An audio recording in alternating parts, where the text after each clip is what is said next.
दर्पण द्वारा प्रकाश का परावर्तन। जब प्रकाश की किरणें दर्पण पर आपतित होती हैं, तब यह परावर्तन के पूर्व तथा परावर्तन के पश्चात सीधी रेखा में गमन करती हैं।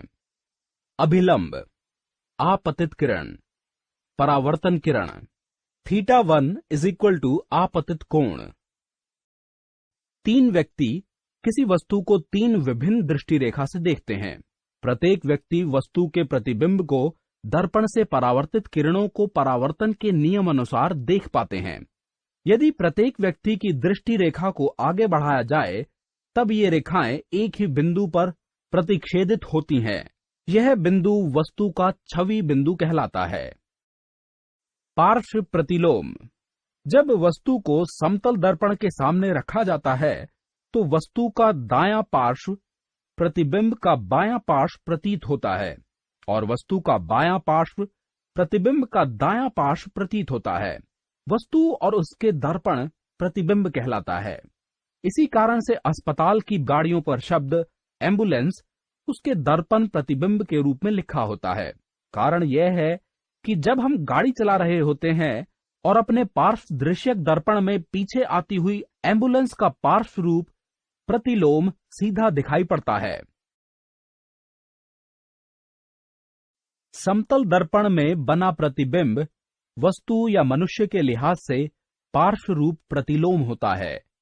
यह पार्श्व प्रतिलोम के कारण ही है कि हमारे दाएं हाथ का प्रतिबिंब हमारा बायां हाथ प्रतीत होता है।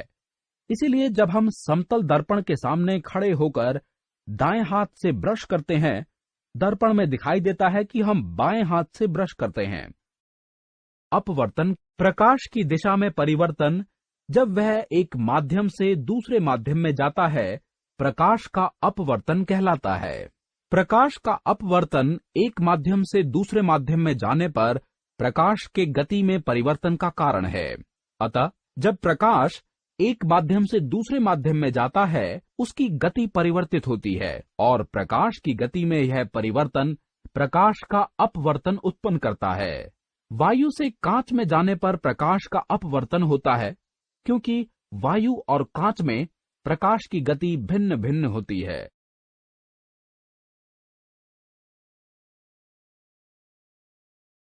जब प्रकाश की किरण एक विरल माध्यम से संघन माध्यम में जाती है, तब यह अपवर्तित होकर अभिलंब की ओर मुड़ती है।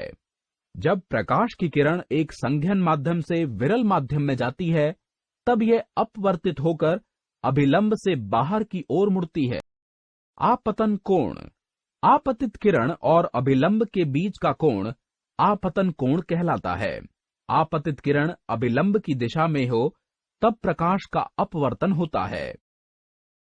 प्रकाशतः विरल माध्यम और प्रकाशतः संघन माध्यम। विभिन्न माध्यमों के विभिन्न प्रकाशिक घनत्व होते हैं। माध्यम जिसमें प्रकाश की गति अधिक होती है, प्रकाशतः विरल माध्यम कहा जाता है।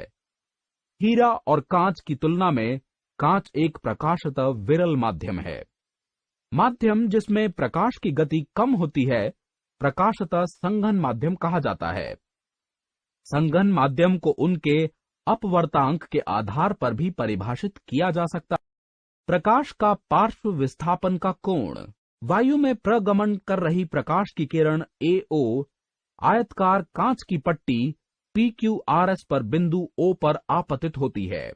कांच की पट्टी में प्रविष्ट करने पर वह अपवर्तित हो जाती है और अभिलंब ON' की ओर मुड़ जाती है, जैसा कि एनिमेशन में दर्शाया गया है। दिशा का दूसरा परिवर्तन तब होता है जब कांच में प्रगमन कर रही प्रकाश की अपरिवर्तित किरण OB वायु में बिंदु B पर निगर्त होती है, क्योंकि प्रकाश की किरण OB पर अब संघन माध्यम कांच से विरल माध्यम वायु में जाती है। यह अभिलंब BN' से बाहर की ओर मुड़ जाती है और दिशा BC में गमन करती है। यहाँ ध्यान दें कि आपतित किरण OA और आपति या निर्गामी किरण BC एक दूसरे के समांतर होती हैं। आपतित किरण AO और आपति किरण BC एक दूसरे के समांतर होती हैं, क्योंकि आयताकार कांच के पट्टी के विपरीत समांतर फलकों की किरण के झुकाव की सीमा बराबर और विपरीत होती है। आपतित किरण AO अभिलंब की ओर बिंदु O पर मुड़ती है, जबकि अपरिवर्तित किरण OB बिंदु B पर बराबर परिणाम से अभिलंब से दूर मुड़ती है। अतः प्रकाश उसके समांतर दिशा में समांतर पार्श्व वाले कांच की पट्टी से निर्गृत होती है, जिसमें वह कांच की पट्टी में प्रवेश करती है। जब मछली जल के नीचे होती है तो मछली से आ रही OA और OB किरणें सीधी रेखा मार्गों में जल में प्रगमन करती हैं, जब तक वे जल की सतह पर नहीं पहुंचती हैं। जब जल में प्रगमन कर रही प्रकाश की किरणें OA और OB बाहर वायु में जाती हैं, वे अपवर्तित हो जाती हैं। प्रकाश की किरण OA बिंदु A पर अपवर्तित हो जाती है, अभिलंब से दूर हटती है और दिशा AX में जाती है। उसी प्रकार प्रकाश की किरण OB बिंदु B पर अपवर्तित होती है, अभिलंब से दूर हटती है और दिशा BY में जाती है। यदि हम अपवर्तित किरणों AX और BY को पीछे की तरफ बढ़ाते हैं तो बिंदु I पर जल की सतह के समीप मछली का आभासी प्रतिबिंब बनता है। अपवर्तित किरणें AX और BY जो मछली के आभासी प्रतिबिंब से आती हुई प्रतीत होती हैं, स्थिति E पर हमारी आंख में प्रवेश करती हैं, जिसके कारण हमें मछली दिखाई पड़ने लगती है। अतः जब मछली जल के अंदर होती है तो प्रकाश के अपवर्तन के कारण सिक्के का आभासी प्रतिबिंब जल की सतह के समीप बनता है और मछली का आभासी प्रतिबिंब जो हम देख सकते हैं जल की सतह के समीप होता है। इसलिए मछली जहां पर नहीं है वहां दिखाई पड़ती। प्रकाश के अपवर्तन के नियम। प्रकाश का अपवर्तन प्रकाश के एक माध्यम से दूसरे माध्यम में जाने पर दो नियमों के अनुसार होता है, जो प्रकाश के अपवर्तन के नियम कहे जाते हैं। आपतित किरण, अपवर्तित किरण और आयतन बिंदु पर अभिलंब सभी एक ही तल स्थित होते हैं। अपवर्तन के दूसरे नियम को प्रायोगिक रूप से स्नेल द्वारा खोजा गया था, इसीलिए इस नियम को स्नेल के अपवर्तन नियम से भी जाना जाता है। स्नेल के प्रकाश के अपवर्तन के नियम के अनुसार आयतन कोण के ज्या यानी लाइन से अपवर्तन कोण के ज्या का अनुपात माध्यमों द्वारा पद्धत युग्म के लिए स्थित होता है, अर्थात आयतन कोण की ज्या बटा अपवर्तन कोण की ज्या इज इक्वल टू स्थिरांक, या ज्या आई बटा ज्या आर इज इक्वल टू स्थिरांक। यह स्थिरांक अपवर्तनांक कहलाता है। वायु से विशिष्ट माध्यम में जाने वाली प्रकाश की किरण के लिए स्थिरांक ज्या आई बटा ज्या आर का मूल्य उस माध्यम का अपवर्तांक कहलाता है। अपवर्तांक को प्राय n द्वारा निर्दिष्ट किया जाता है। अतः अपवर्तांक n इज इक्वल टू जहां sine I is equal to आयतन कोण की ज्या वायु में और sine R is equal to अपवर्तन कोण की ज्या माध्यम में। उत्तल लेंस केंद्र पर मोटा परंतु किनारों पर पतला होता है। अवतल लेंस बीच में पतला परंतु किनारों पर मोटा होता है।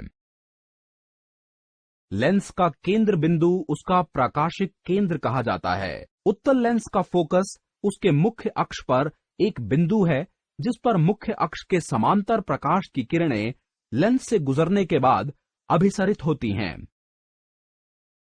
लेंसों द्वारा उत्पन्न आवर्धन।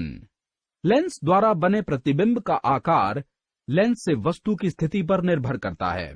रेखिक आवर्धन वस्तु की ऊंचाई के प्रति प्रतिबिंब की ऊंचाई का अनुपात होता है, अर्थात आवर्धन इज इक्वल टू प्रतिबिंब की ऊंचाई बटा वस्तु की ऊंचाई, जहां m इज इक्वल टू आवर्धन, h2 इज इक्वल टू प्रतिबिंब की ऊंचाई, h1 इज इक्वल टू वस्तु की ऊंचाई।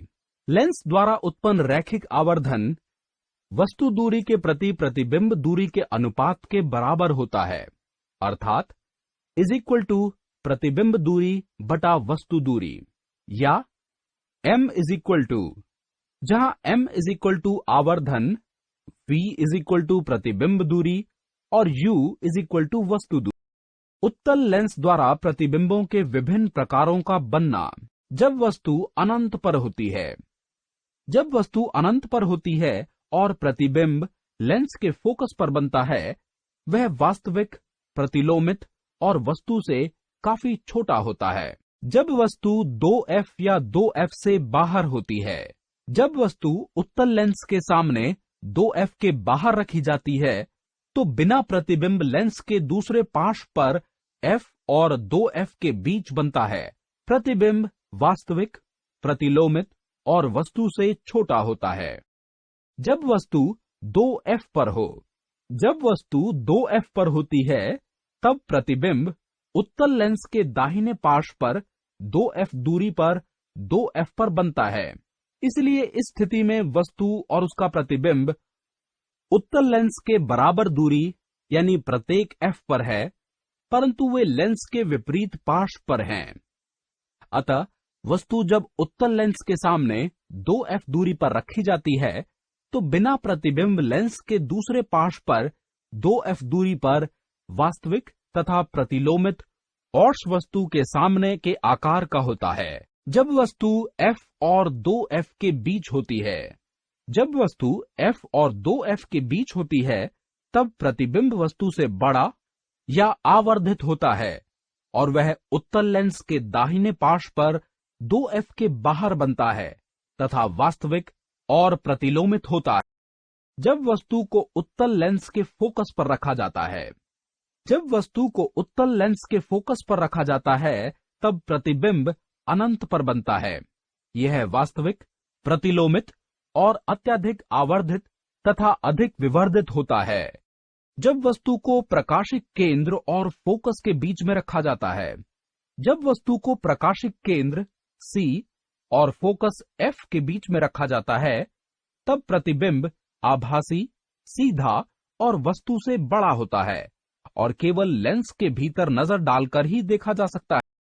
जब वस्तु प्रकाशिक केंद्र C और अनंत के बीच अवतल लेंस के सामने कहीं पर भी रखी हो, तब बना प्रतिबिंब प्रकाशिक केंद्र C और फोकस F के बीच आभासी तथा सीधा और वस्तु से छोटा बनता है। जब वस्तु अवतल लेंस से अनंत दूरी पर होती है, तब बना प्रतिबिंब फोकस पर आभासी तथा सीधा और वस्तु से अत्यधिक छोटा होता है। Lens concave. निकट दृष्टि वह दृष्टि दोष है जिसके कारण व्यक्ति दूरवर्ती वस्तुओं को स्पष्ट रूप से नहीं देख सकता है, यद्यपि वह निकटवर्ती वस्तुओं को स्पष्ट रूप से देख सकता है। सुधार। जब उचित शक्ति के अवतल लेंस को निकट दृष्टिक आंखों के सामने रखा जाता है, तो दूरवर्ती वस्तु अनंत पर से आने वाली प्रकाश की समांतर किरणें पहले अवतल लेंस द्वारा अपसारित होती हैं। इसके कारण अवतल लेंस इस निकट दृष्टिक आंख के दूर बिंदु F पर दूरवर्ती वस्तु का आभासी प्रतिबिंब बनाता है। ध्यान रहे कि निकट दृष्टि को सुधारने के लिए प्रयुक्त अवतल लेंस ऐसी फोकस दूरी या शक्ति की होनी चाहिए कि वह निकट दृष्टिक आंख के दूर बिंदु पर दूरवर्ती वस्तु का आभासी प्रतिबिंब बनाए। यहाँ अवतल लेंस के प्रयोग का कुल प्रयोजन अभिनेत्र लेंस की अभिसारी शक्ति को कम करना है। उत्तल लेंस। दीर्घ दृष्टि वह दृष्टि दोष है जिसके कारण व्यक्ति निकटवर्ती वस्तुओं को स्पष्ट रूप से नहीं देख सकता है। सुधार। उचित शक्ति के उत्तल लेंस को दीर्घ दृष्टिक आंख के सामने रखा जाता है, तो निकटवर्ती वस्तु 25 फुट से आने वाली प्रकाश की अपसारी किरणें इस उत्तल लेंस दीर्घ दृष्टिक आंख के निकट बनता है। क्योंकि प्रकाश की किरणें अब इस आंख के निकट बिंदु से आती हुई प्रतीत होती हैं, उन्हें दृष्टि पटल पर प्रतिबिंब बनाने के लिए अभिनेत्र लेंस द्वारा आसानी से फोकसित किया जा सकता है। यहाँ उत्तल लेंस के प्रयोग करने का कुल प्रयोजन अभिनेत्र लेंस की अभिसारी शक्ति बढ़ाना है। कुल आंतरिक परावर्तन। जब प्रकाश की किरण संघन माध्यम से विरल माध्यम में गमन करती हैं, तब अपवर्ती किरण अभिलंब से दूर झुकती है। जब हम आपतित कोण का मान बढ़ाते हैं, तब अपवर्तन कोण का मान भी बढ़ जाता है। किसी विशेष कोण पर अपवर्तित कोण का मान 90 डिग्री हो जाता है। आपतित किरण के कोण का वह मान जिस पर अपवर्तित किरण का मान 90 डिग्री हो, तो उसे एकांतिक कोण कहते हैं। अब यदि आपतित कोण के मान को और अधिक बढ़ाकर क्रांतिक कोण से अधिक कर दिया जाए, तब प्रकाश की किरण उसी माध्यम में लौट जाती है। तब इस घटना को कुल आंतरिक परावर्तन कहा जाता है।